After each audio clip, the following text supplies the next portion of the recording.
Matius 14 ayat 20. Mereka semua makan sampai kenyang. Kemudian orang mengumpulkan potongan-potongan roti yang sisa 12 bakul penuh. Artinya apa? Mereka sudah makan kenyang dan sisanya masih ada. Yang ikut makan kira-kira berapa? 5.000 laki-laki, tidak termasuk perempuan dan anak-anak. Saudara sudah tahu cerita ini kan? Melalui apa?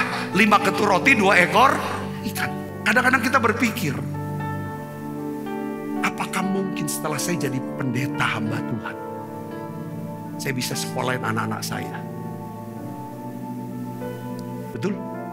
Apakah saya bisa kesini kesana? Apa mungkin? Dan tidak akan pernah berpikir untuk secara ekonomi, secara apapun, tidak kepikir. Hanya mau ikut apa yang Tuhan mau. Ya kan?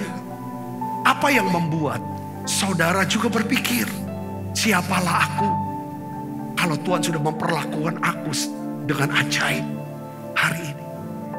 Saudara mau Tuhan perlakukan saudara dengan ajaib? Kita ingin diperlakukan Tuhan secara ajaib. Itu yang memang janji Tuhan untuk hari ini. Saudara dan saya harus tahu ini. Kebenaran dasarnya itu apa? Mungkin kita berkata bahwa Pak Sabtaku tidak punya apa-apa. Tapi selalu Tuhan tanya, apa yang ada di tangan kamu?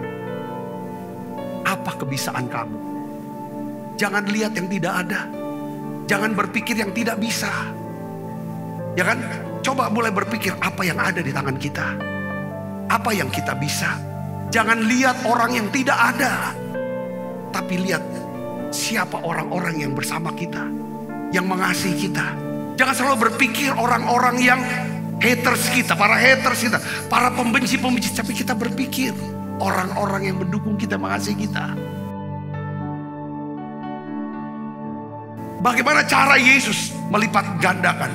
Matius 14 ayat 14 sampai 16. Ketika Yesus mendarat, ia melihat orang banyak yang besar jumlahnya. Maka apa saudara? Tergeraklah hati Yesus oleh belas kasihan kepada mereka.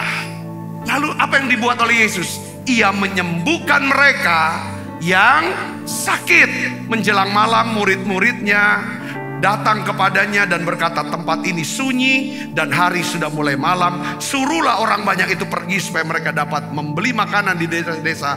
Tetapi Yesus berkata kepada mereka, apa saudara? Baca yang keras. 1, 2, 3. Tidak perlu mereka pergi, kamu harus memberi mereka makan. Apa yang memotivasi hidup kita?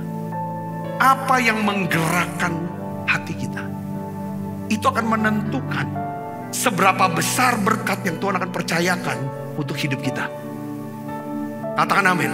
Apa yang mendorong? Apa yang selalu, kalau kita mau ngambil keputusan, apa yang mendorong kita ambil keputusan untuk menikah, untuk pindah kota, untuk cari kerja, untuk putus bisnis yang baru, ambil bisnis. Apa yang mendorong? Apa yang memotivasi kita? Kita yang melayani, apa yang memotivasi kita? Apa yang menggerakkan hati kita? Itu akan menentukan seberapa besar Tuhan mempercayakan kita dengan berkat-Nya. Dimotivasi bukan karena kesombongan, ego, iri, kemarahan, ketakutan. Tapi karena apa? Belas kasihan. Katakan belas kasihan. Jadi hal yang pertama, kita ini harus hidup digerakkan oleh apa? Belas kasihan. Saya mau pakai kata bahasa Alkitabnya, yang pertama adalah murah. Murah hati adalah kasih dalam tindak. Murah hati adalah salah satu daripada karakter Tuhan yang paling menonjol. Tuhan itu pengasih dan penyayang, panjang sabar, dan besar kasih setianya.